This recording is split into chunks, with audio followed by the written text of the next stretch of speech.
Imagine losing the only two people who ever truly loved you, then discovering they left you $18 million. That's what happened to Ava, a humble bookstore clerk whose life changed overnight. But the money didn't bring comfort. It brought out the monsters hiding inside her own family. Her father demanded control. Her mother wanted the jewelry. Her brother saw opportunity. Her relatives called it unfair. But Ava's grandparents had seen it all coming. They left behind a will, a warning, and evidence that could destroy every lie. Now Ava must choose: surrender to family pressure or defend the legacies they trusted her with. My name is Chloe C. I'm 27. A month ago, I was an illustrator, barely making rent in a tiny apartment. My grandparents raised me, not my parents. They were millionaires who lived a simple life, teaching me that character was worth more than cash. After they were killed in a shocking car crash, my entire life fell apart. Then, in a lawyer's office, I found out they'd left me everything, their whole $20 million fortune. Suddenly, relatives who hadn't spoken to them in years wanted their cut. I wasn't about to let them have it. If you want to see how a massive inheritance can reveal a family's dark side, keep watching and tell me where you're tuning in from in the comments. Smash that like button and subscribe for more stories about family inheritance drama. My parents were physically present during my childhood, but that was pretty much it. My father, Robert, was obsessed with his real estate empire, constantly working 80-hour weeks. My mother, Isabel, was more focused on her social calendar and charity galas. We almost never had family dinners, and when we did, they were always on their phones, closing deals or arranging parties. I had a roof over my head and food on the table, but that was all. Starting when I was 5, I spent every summer and weekend with my grandparents, George and Eleanor. Their cozy 2-bedroom bungalow felt like a palace to me. Even though they were millionaires, their lifestyle was incredibly humble. On their little plot of land, Grandpa George taught me how to plant peppers and cucumbers in his garden. Grandma Eleanor showed me how to sew my own clothes and bake apple pie from scratch. They never missed a single school concert or soccer game, the ones my parents always had a conflict for. My grandparents were completely self-made. They started a single hardware store in the 60s with a small loan and a ton of grit. By the 90s, Vance Hardware was a beloved local chain. You would never guess their wealth by how they lived. My grandpa drove the same beat-up Ford Ranger for nearly 30 years. My grandma clipped coupons and shopped at thrift stores. Their favorite saying was, "Money is a tool, Chloe, not a trophy.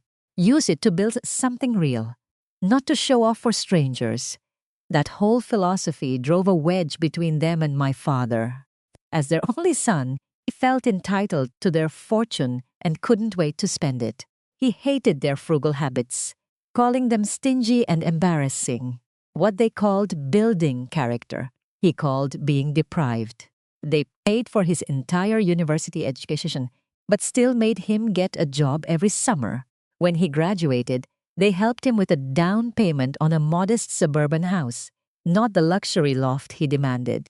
The real breaking point came when my father insisted they make him chief operating officer of their company, even with zero experience. My grandparents refused, saying he had to start at the bottom like anyone else. He threw a tantrum, quit, and went into real estate development, and their relationship never recovered. With me, it was totally different. They paid for my art school tuition, so I graduated without any student loans. They just wanted me to find a career I loved, not one that would make me rich.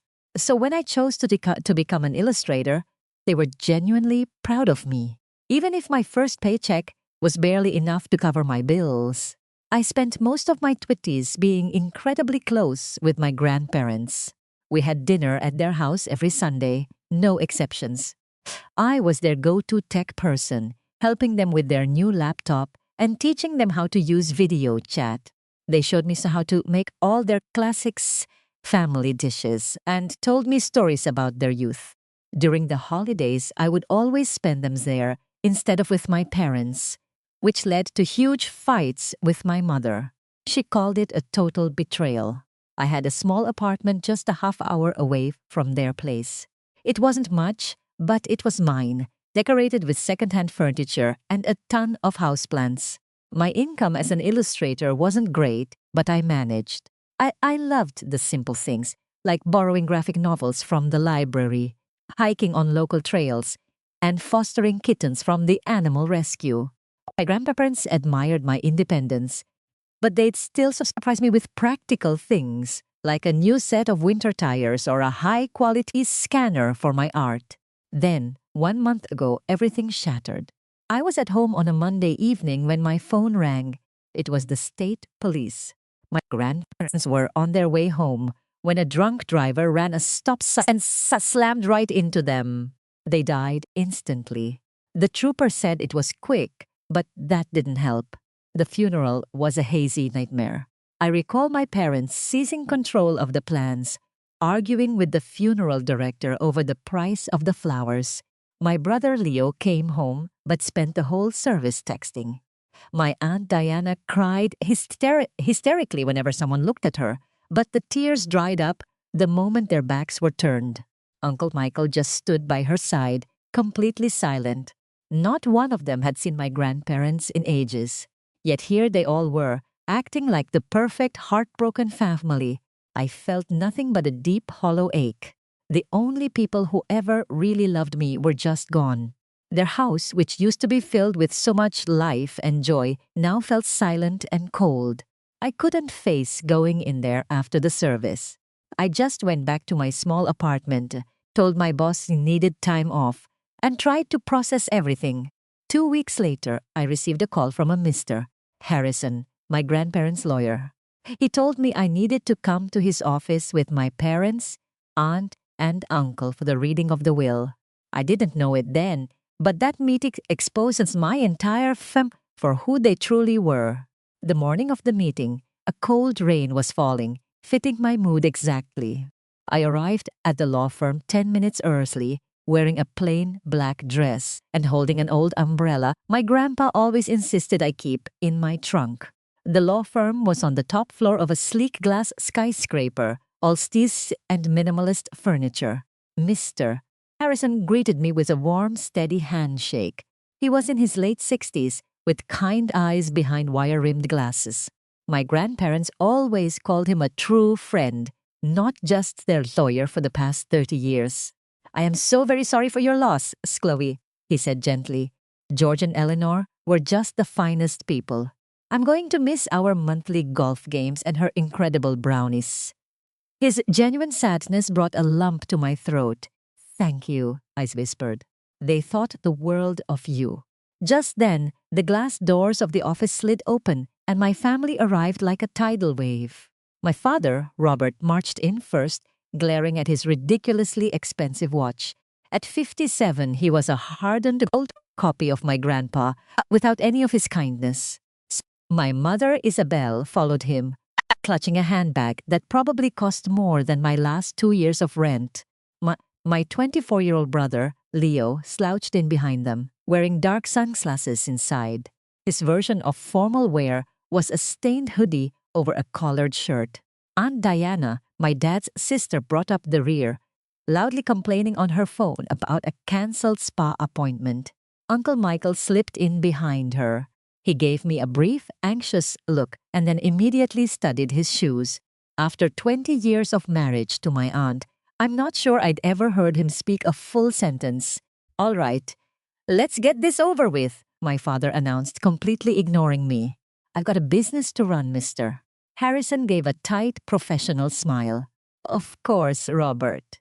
The conference room is this way." The tension in that room was palpable as we gathered around a long glass table. My father instantly claimed the chair at the head of the table, like a throne. I chose a seat next to Mr. Harrison, putting as much space between us as I could. The rest of them arranged themselves in their usual formation. My mother sat to my father's right, with Leo next to her, while Aunt Diana and Uncle Michael took the seats opposite them. "Before I start, mister," Harrison said, I want to make it clear that George and Eleanor were in perfect mental health when they finalized this will 8 months ago. They were very deliberate and explicit about their intentions. My father just laughed. Spare us the drama, Harrison. We know the drill. My father built that business from the ground up. I'm the only son. This is just a legal step. Harrison paid him no mind and opened a large binder. He cleared his throat and started to read.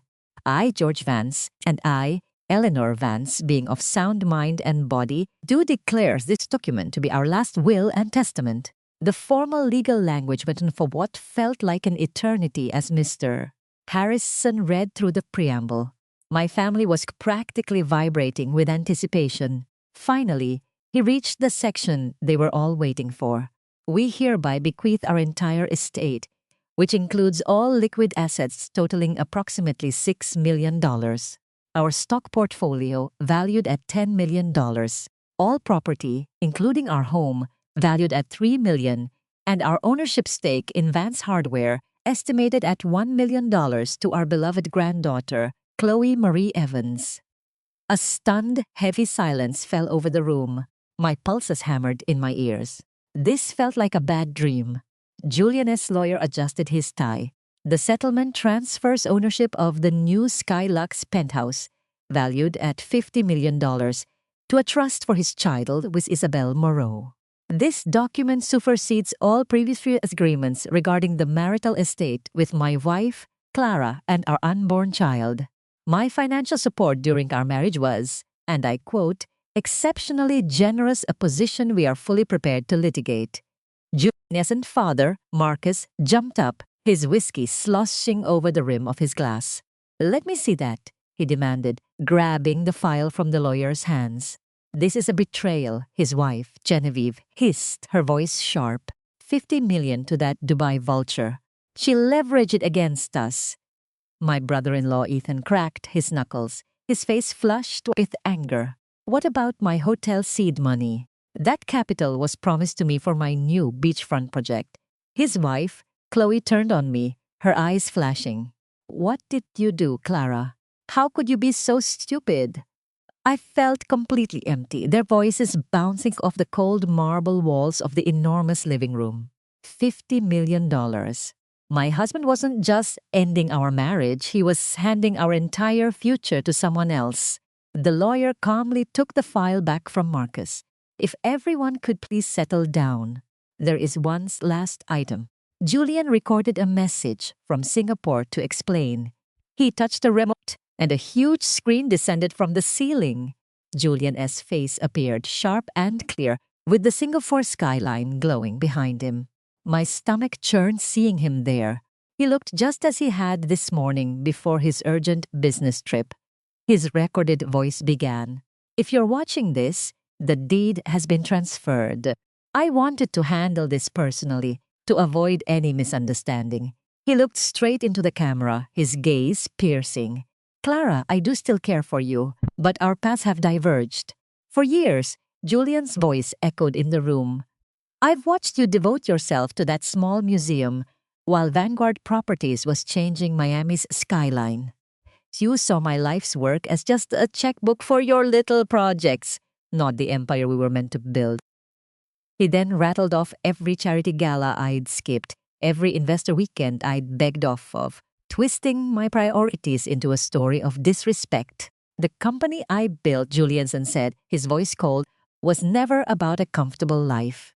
It's about leaving a legacy. It's about building a city. That requires absolute commitment. He let that sink in. Isabel is the only one who understands that hunger. She challenges me. She knows the sacrifices required to build something monumental. She isn't interested in a quiet, comfortable existence. He went on. She's in Dubai one week and London the next, finalizing enormous. Her entire life is about taking a $1 billion portfolio and making it a $10 billion one.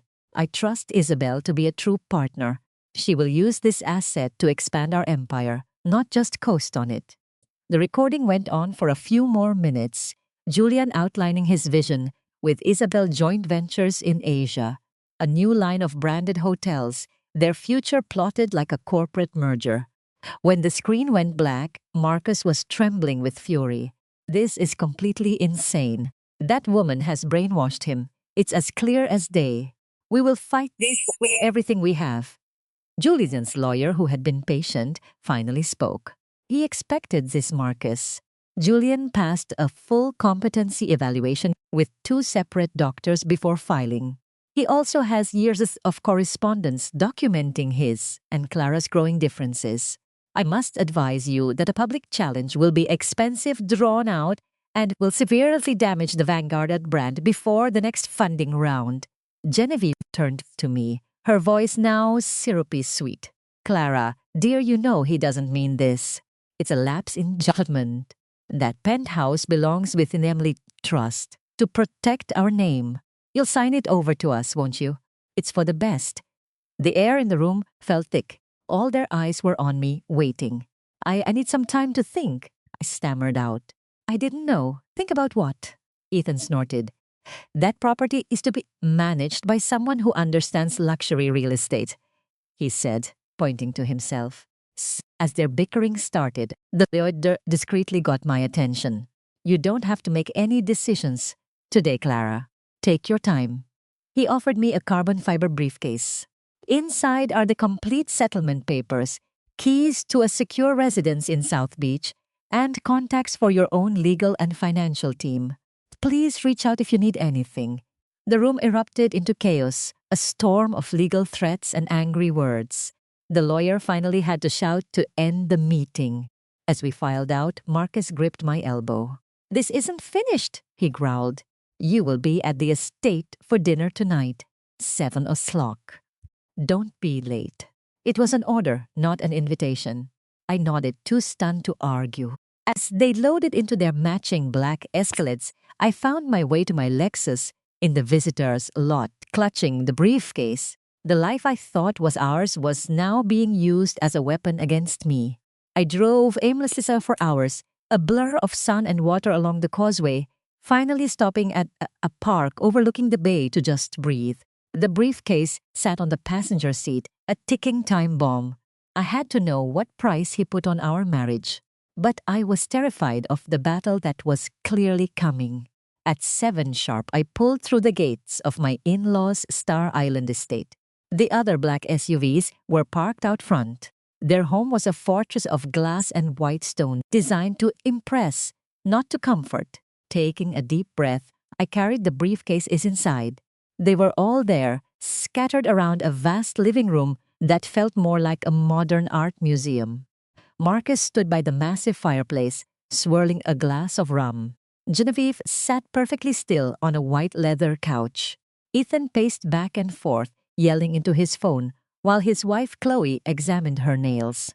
Finally, Marcus acknowledged my presence. Clara, you came. I chose a chair near the exit, giving myself an escape route. Let's be rational about this, he started, using his boardroom tone.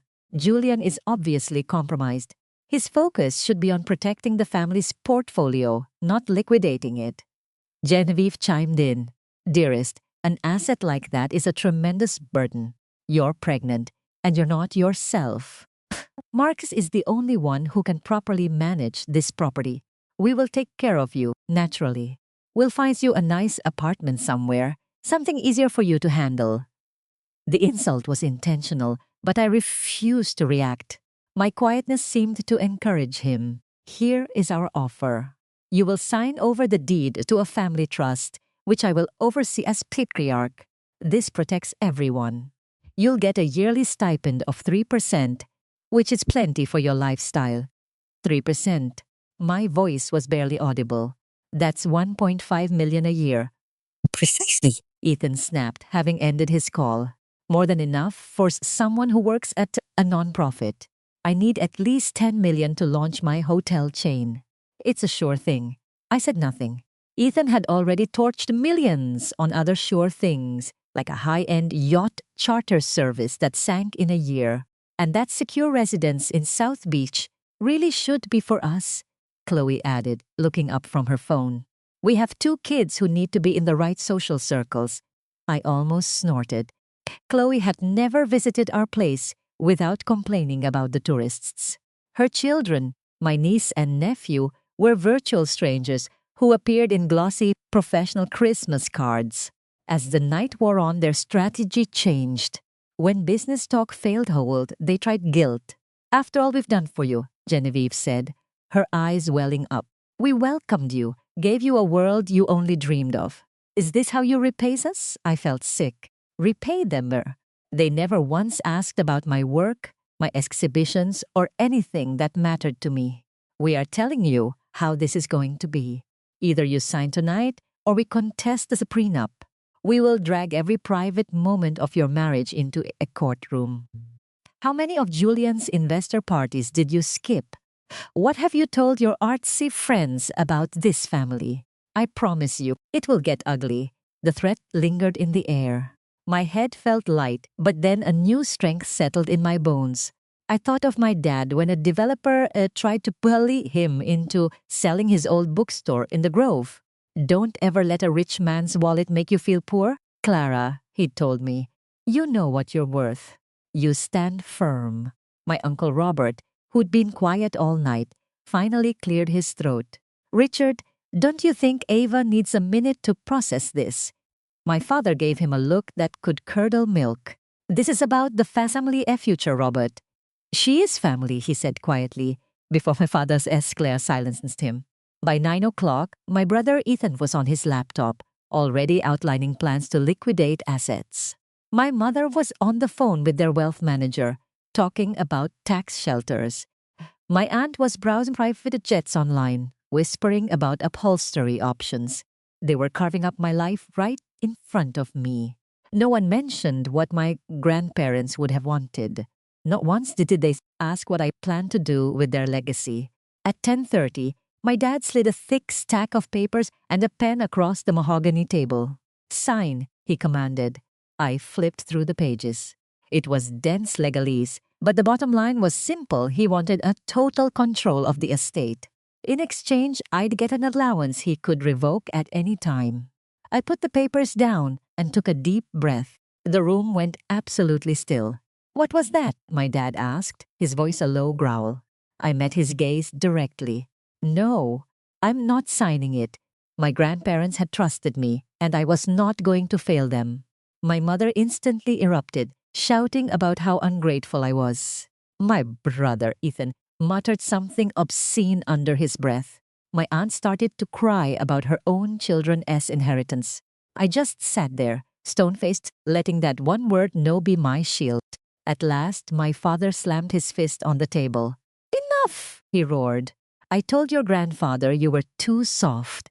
You manipulated him. And now you're trying to manipulate us with this pathetic little performance."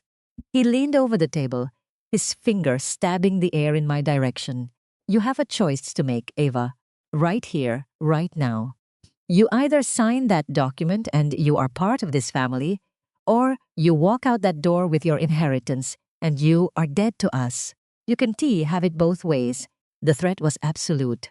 I looked from one face to the next, searching for any flicker of warmth or love.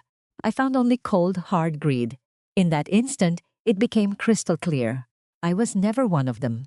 I was just the lock on their treasure chest. "I want to sign it," I said, my voice shaky but clear as I finally got to my feet. "I'm sorry you see it this way, but I have to honor what Grandma and Grandpa wanted." "Then get out of my house," my father spat. "Get your things. Be gone by morning." "I have my own apartment," I told him, trying to keep my voice even. "I haven't lived here in years." He let out a harsh, humorless laugh. "The apartment we co-signed on because your little gallery job pays nothing? You should read the fine print, sweetheart. One of my shell corporations bought that building months ago. Consider your lease terminated." My blood turned to ice. He was right. I needed their help with the security deposit. I never knew they owned it. "You have 1 hour," my mom said, glancing at a diamond watch on her wrist. "The locks will be changed by 8 a.m. I just stood there, stunned. They were actually willing to make me homeless over money they hadn't earned. Clock's ticking. Ethan smirked from the hall. "Best get a move on." All those millions want to buy you a place to sleep tonight. Shoving my life into 2 suitcases felt completely surreal. I was numb, just grabbing things at random. How does money turn people into such twisted, ugly versions of themselves? My dad stood in the doorway to my old bedroom, arms crossed, watching me like a warden. As I packed, I could hear my mother downstairs, on the phone with an estate agent, already scheduling evaluation of my grandparents' property. You were never really one of us, my dad said, his voice utterly flat. Your mother and I were going to get a divorce. Then she got pregnant with you. You were the sole reason this marriage survived. The words were so casual, so cruel. It felt like he'd slapped me. I'd always felt like an outsider, but to hear him confirm it, then my mother was there. We have wasted so much money on you, she said. That semester in Paris, the private university, all that artistic nonsense. Let's just consider our investment a loss, she added. An investment, not a daughter, just a bad stock pick. Ethan leaned against the doorframe, a smug grin on his face. You'll regret this when you all alone, he sneered. That inheritance won't last. And when you come crawling back, just remember you chose money over family. I zipped up my last bag, fighting the tears. I would not give them that satisfaction. Is that it? My dad demanded. I looked around my childhood room. I only ever stayed here on holidays, but it was still mine. My soccer trophies, my degree, the photo albums, my favorite books, my entire history was on these shelves. I can get the rest of my things later, I mumbled. My father let out a short, brutal laugh. There is no later. What you don't take tonight ends up in a landfill tomorrow. Your choice, the spite, was unbelievable. They were going to throw away my entire past because I wouldn't hand them a fortune. I grabbed my grandpa's old wool blanket from the bed and shoved it in my bag. I refused to leave that. Then, with my bags digging into my hands, I walked downstairs. Not a single person offered to help. At the front door, I risked one final glance back. They stood in the entryway like a firing squad, their faces a mixture of rage and smug triumph. You have the money, my mom said, but someday you'll learn that family is worth more. You will regret this. I'm not the one throwing family away, I said, my voice barely a whisper. You are. And I walked out into the cold dark. As the lock clicked shut, it all hit me. I was homeless. My family had abandoned me. In one evening, I was a multi-millionaire and totally alone. Sitting in my car, the dam finally broke. Tears streamed down my face in huge ragged sobs that shook my entire body. I cried for my grandparents, for their kindness and love that was now just a memory. I cried for the family I thought I had, an illusion that had just been shattered into a million pieces. And I cried for myself because I was now completely and terrifyingly on my own. After what felt like hours, I wiped my eyes and started the engine. But where could I even go? I couldn't check into a hotel like this, and how could I possibly call a friend and explain this insane story? Then I remembered the large envelope the estate lawyer had given me. Inside was a single key on an old brass keychain shaped like a bird, my grandma's good luck charm. It was the key to my grandparents' cottage. A cottage that I suddenly realized belonged to me now. The drive across town felt like a dream. Every street was a strange mix of profound relief and crushing grief. I was going home, but home was going to be empty. I hadn't been back since the funeral. It was just too painful. The porch light was on, a timer she must have set. I sat in the car for a long moment, then finally took my bags and walked to the door, the key shaking in my hand. The house smelled just as I remembered, like Grandma's dried roses and the cedar logs Grandpa kept by the fireplace. I switched on a lamp, half expecting to hear their voices call my name. But the silence was heavy and absolute. I went straight to the spare room, which had always been my room, and dropped my suitcases on the floor. It was perfectly kept. The mystery novel I was reading was on the nightstand, my place held by a ribbon. My grandma had left a fresh, folded quilt on the chair for me, ready for my next visit. That simple act of love, planning for a visit that could never happen, shattered my heart all over again. I fell onto the bed in my clothes and cried until I fell asleep. When I woke up, sunlight was streaming in. For just a second, I thought I could smell pancakes cooking and hear my grandpa's old radio playing. Then the quiet came flooding back, and the reality of last night hit me like a ton of bricks. They were gone, and I had inherited not just their home, but their biggest problem, my own family. My phone had been buzzing nonstop. The messages from my parents were a disgusting mix of threats and fake apologies. Ava, we can fix this if you'll just be reasonable. My dad's text was sharp. You have 20 hours before we file a lawsuit to contest the will. Ethan's was cruel. Enjoys the big empty house. You won't be in it for long. That one sent a real shiver of fear down my spine. I screenshotted it and sent it to my lawyer, Daniel, who called me back in seconds. Stay inside. Lock the doors. I'll be there in 20 minutes. Do not let anyone in. His urgency was scary but also a relief. Someone was on my side. He arrived right on schedule, holding a briefcase and 2 large coffees. I led him to the kitchen. Okay, first things first, he said, sliding a coffee over to me. Your family has already made calls to 3 different litigation specialists to fight the will. I anticipated this, and I am prepared. I told him about being thrown out, how my dad's company owned my building. Daniel just nodded, his face grim. That's classic Richard. But what he doesn't realize is that your grandparents were always 10 moves ahead of him. He pulled a thick folder from his briefcase. They knew this might happen. He handed me the deed to a small cottage on the lake. Your grandmother bought this years ago and put it in a trust for you that no one can ever touch. Arthur doesn't even know it exists. You have a safe place to go. Relief flooded through me. At least I wouldn't be on the street. But hiding while my family circled like sharks felt so cowardly. There's more, mister. Davenport continued. You are not fighting this battle alone.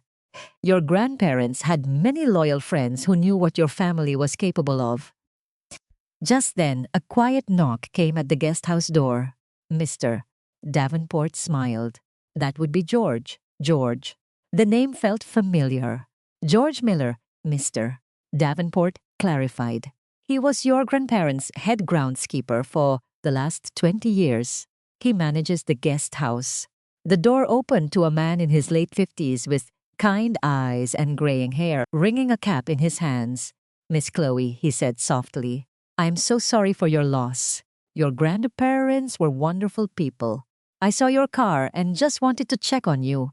His simple kindness almost made me cry again. Thank you, George. Honestly, this is all just so much. George nodded. Mr. and Mrs. Sterling knew it would be. They asked me to keep an eye on things. The house and the grounds are all secure. I've been watching over everything, mister. Davenport waved George over to join us.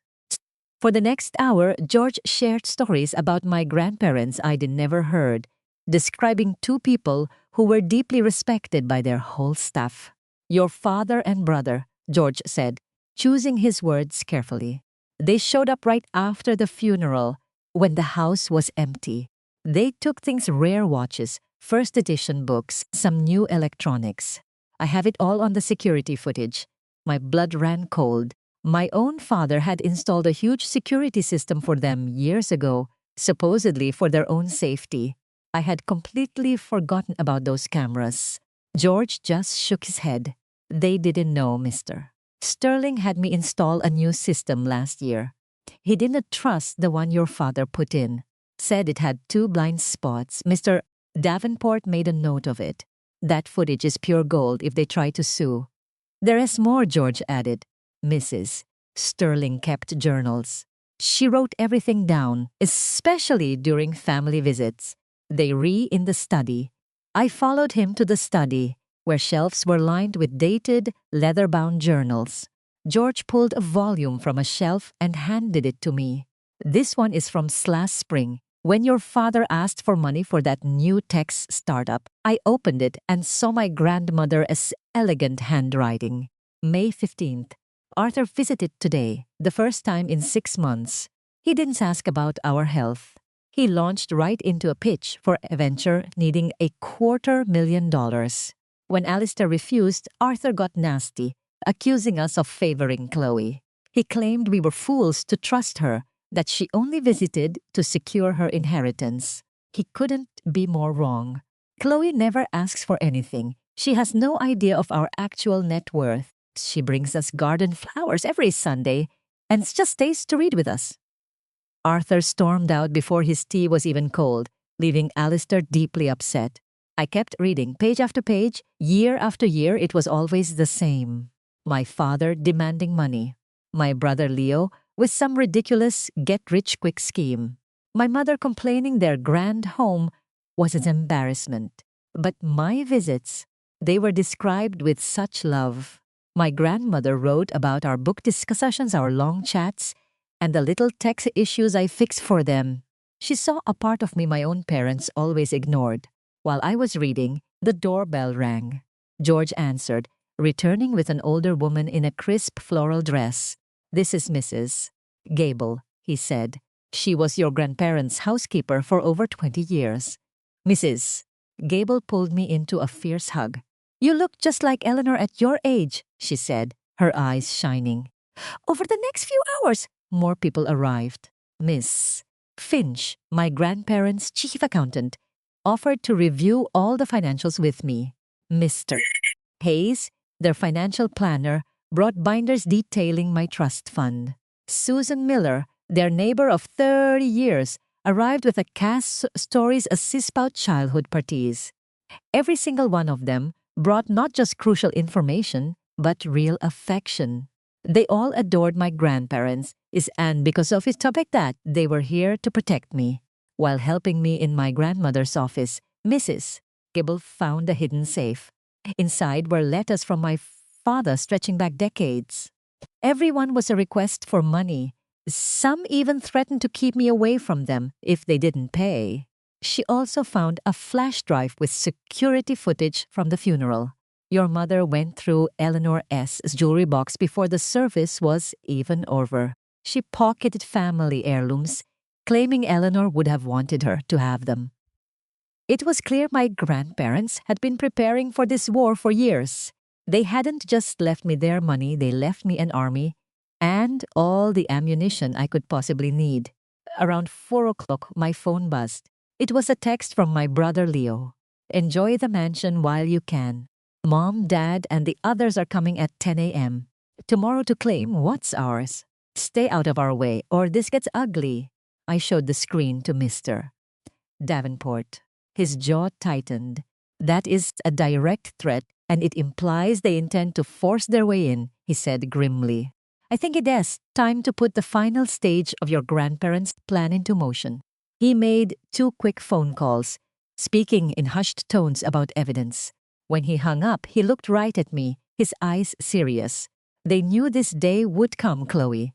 They knew your family would never accept the will, so they prepared for this.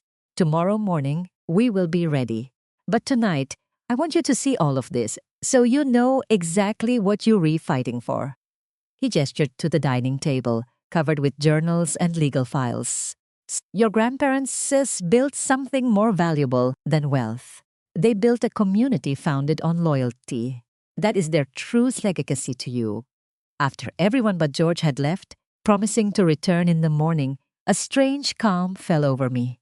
I finally understood that I wasn't facing this alone. My grandparents passed down not just an estate, but their wisdom and their entire network of allies. I spent that night reading journals and financial records, seeing my grandparents in a new light.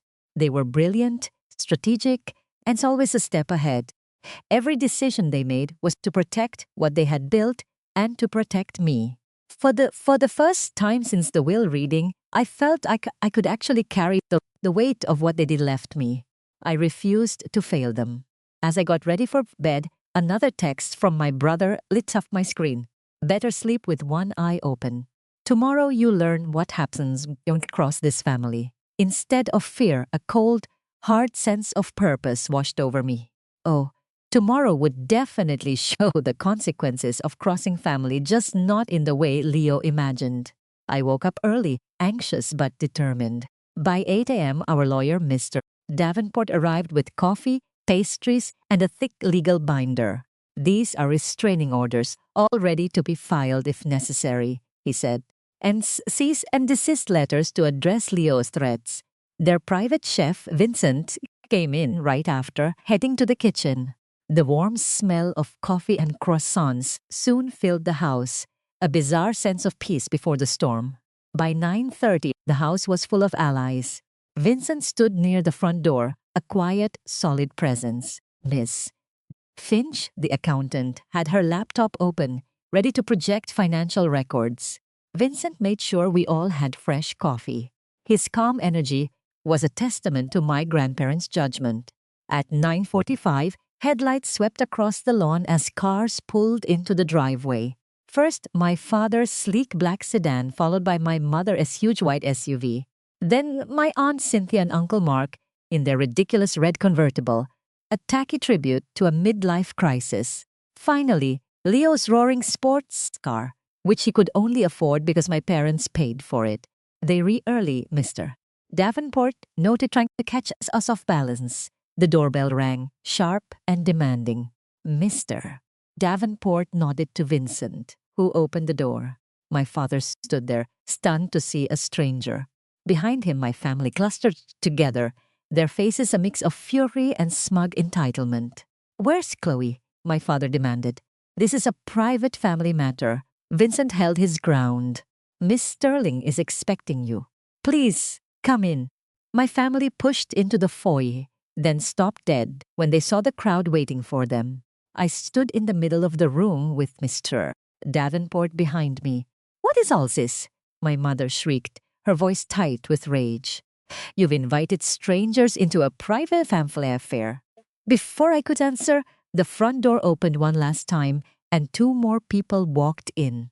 The first was Judge Catherine Vance, a formidable woman in her 70s and a dear friend of my grandparents. She was follows Sarah Lynn, a local journalist whose college was paid for by my grandparents' foundation. My father went pale when he saw Bright. The judge had presided over a bitter trust battle a few years back, one my father lost spectacularly. "Richard," he stammered, forcing a smile that didn't reach his eyes. "What a pleasant surprise." The judge's expression was pure granite. "I am here at the written request of Arthur and Eleanor Vance, through their counsel, Mr. They asked me act as an impartial mediator for their estate to prevent any family disputes."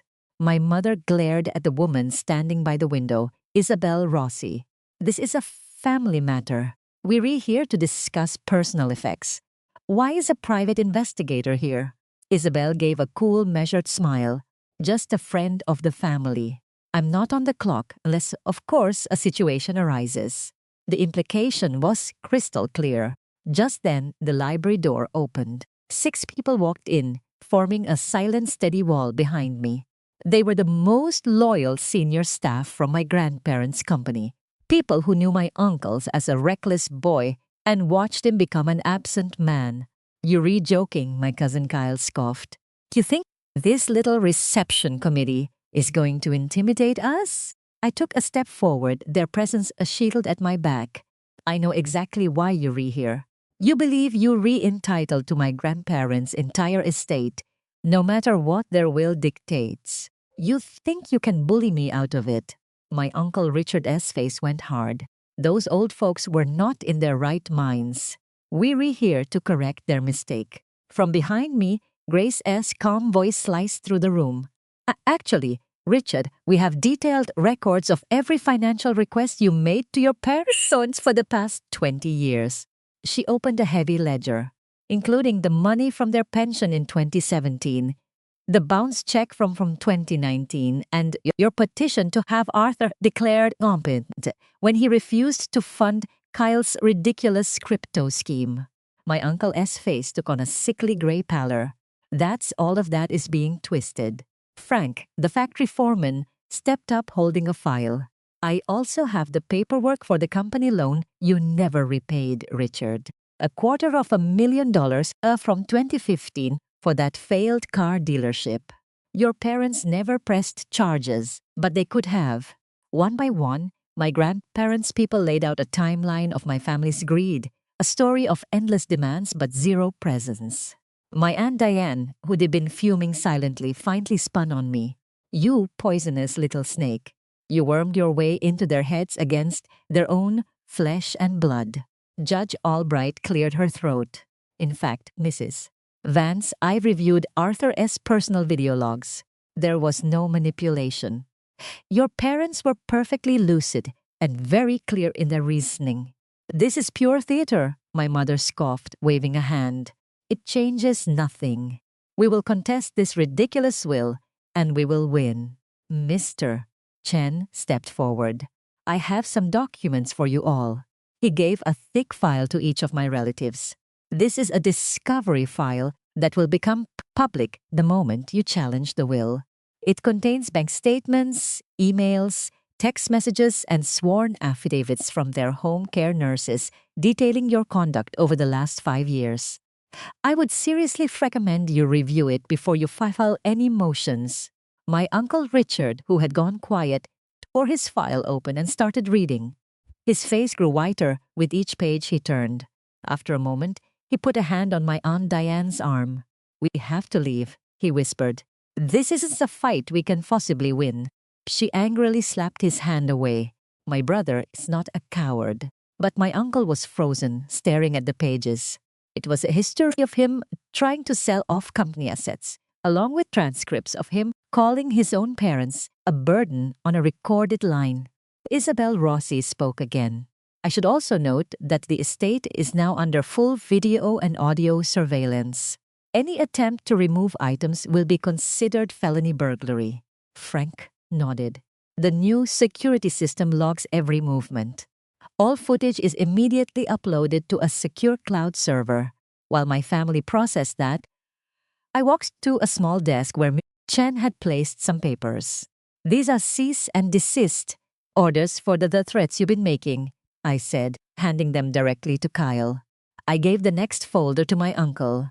And this is a formal demand. I know about the porcelain clock you took after the funeral, and I want it back. My mother began to protest, but I just talked right over her. And these, I said, handing her the final file, are the terms for any relationship I will ever have with you going forward. It begins with you respecting my grandparents' final wishes and ends any thought of challenging their will. The room went dead silent as the truth finally landed. My grandparents hadn't just left me a will. They left me a fortress, anticipating every single attack my family could launch. The very community they had built was standing right here with me. My uncle was the first to speak. This is not over, he huffed, but his voice was completely empty. Actually, Richard, it is, Judge Albright stated flatly. Your parents were meticulous. Any judge in the country would uphold their will given the mountain of evidence they preserved. One after another, my relatives began inching toward the door, their blustering threats dissolving into nothing. Kyle shot me a look of pure venom as he walked past. You haven't won, he hissed. Perhaps not, I said, my voice perfectly calm. But this is the end you taking what isn't yours. My grandparents saw you. That's why we're all here. As they finally shuffled out, the tension in the room just snapped. Grace immediately went to make tea, trying to bring some warmth back into the house.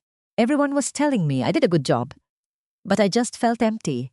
I had inherited a legacy, but had to detonate my own family to protect it. The win felt like a loss. Judge Albright must have seen it in my eyes. She put a hand on my arm. Arthur and Eleanor would be so incredibly proud, Stella. Not just of the outcome, but of your strength, Isabel added. You're more like them than you know. That's precisely why they left everything in your hands. As I watched my family's cars pull away, I knew an entire part of my life was done. The families I was born into had vanished, but a new one, built on loyalty, stood with me. That was the true inheritance my grandparents had left me. It wasn't the family I had by birth, but it was the one I was always meant to have. The following 6 months were a storm of lawyers and grieving. The first weeks were a brutal mix of estate paperwork and cold, calculating calls from my relatives, only ever asking about money, proving everything my grandparents had feared. With my fiancé Leo and my grandparents' teams, I established the Fans Arts and Artisans Trust, seeding it with a $10 million fund for scholarships and apprenticeships. The foundation helped young artists and craftsmen, the kind of skilled work my grandfather always championed. And I kept my job as an art restorer, which seemed to surprise people who assumed I'd just retire. My small studio became a workshop for the trust, training young conservators on how to preserve the very beauty a family only saw as a price tag. My students got real-world experience, and priceless works of local art were saved from decay. It was a small thing, but it honored my grandparents' legacy every day. With Frank as my mentor, I started to learn the workings of Vance & Company. I didn't take an executive role, but I made sure the company maintained my grandfather's principles, like their generous profit sharing and pension plans.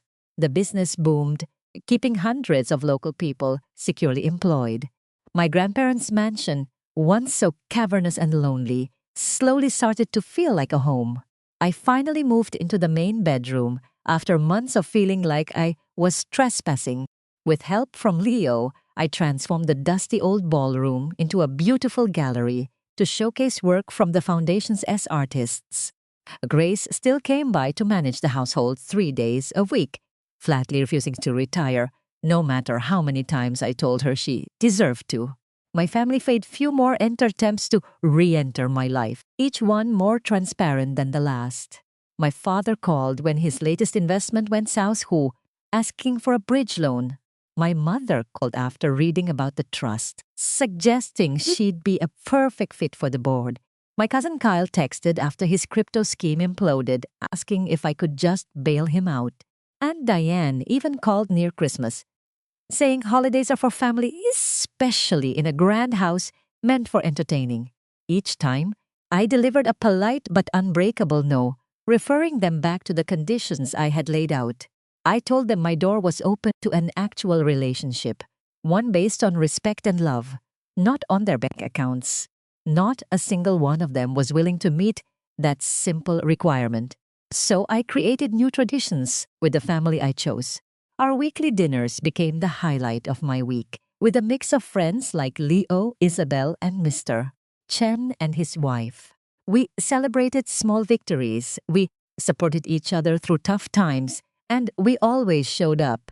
It was not the family I was born with, but it was one forged in loyalty and held together by love. It was a perfect autumn day, just like the one when they passed, as I was finally visiting my grandparents' graves. I laid a small bouquet of wildflowers on the headstone and sat on the nearby bench, ready for a conversation I'd avoided for too long. I hope I'm making you proud, I said to the quiet air. The Legacy Fund is already working. We've sponsored 3 full scholarships for kids at the local tech college who never thought they'd get the chance.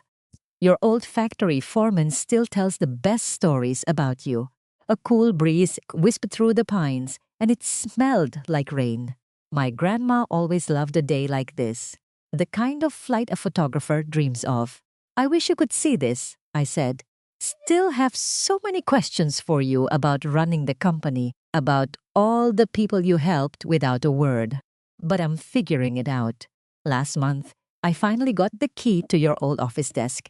Inside, I found a hidden ledger book.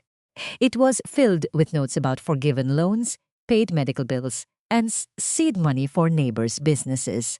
You did all of it in secret, never asking for a thing in return. Thank you for trusting me with this, I whispered. I'm starting to see the whole picture now. It was never just about the balance sheet.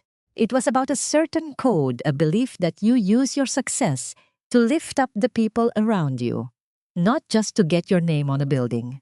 Sitting there, the memories rushed in, and the grief finally started to feel like gratitude. I remembered Grandpa showing me around the factory floor, explaining the pride in making something real. I remembered Grandma handing me my first camera, teaching me how to see the beauty in small things. They were at every one of my gallery shows, while my parents were always off on some business trip. The real inheritance wasn't the company's stock. It was their blueprint for how to live an honorable life. The very next week, I held the fund's first big awards night, a ceremony to give grants to 10 new community startups. As I watched these incredible, determined people get the capital they needed to chase their dreams, I could feel my grandparents smiling. One of the grant winners was a young artist named Maria Sanchez. She reminded me of my younger self, so much passion, but so little money. She was starting a free after-school arts program for kids in the city's poorest district. After the event, Maria found me, her eyes just full of light. "My father worked at your grandfather's factory his whole life," she told me. "He came here with nothing, and that job gave our family a chance. No one in my family ever thought they could start something of their own. This grant, it changes everything for us. My little sister sees me doing this, and now she knows it's possible for her too." In that one moment, it all clicked into place. I finally understood what my grandparents were actually building. It was the business empire. It was a legacy of opportunity. Their kindness sent out ripples. The fight over their will showed me my relatives' true colors. But it also showed me a community of people who valued my grandparents' integrity, not just their wealth.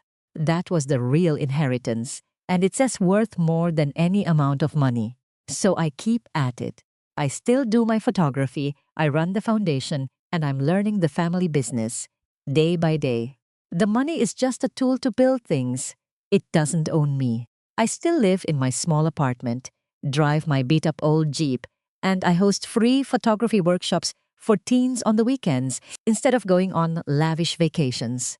I think they would have liked that. They always said that wealth is a tool, not a trophy. And now I get it. What about you? Have you ever seen money cause a rift in a family? Tell me your story down in the comments. If this story meant something to you, I'd really appreciate it if you'd like, subscribe, and maybe share it with someone who needs to hear it. Remember, family is what you build with love and respect, not what you can take from one another. Thank you for listening. I hope this helps you trust your own gut, no matter how tough things get.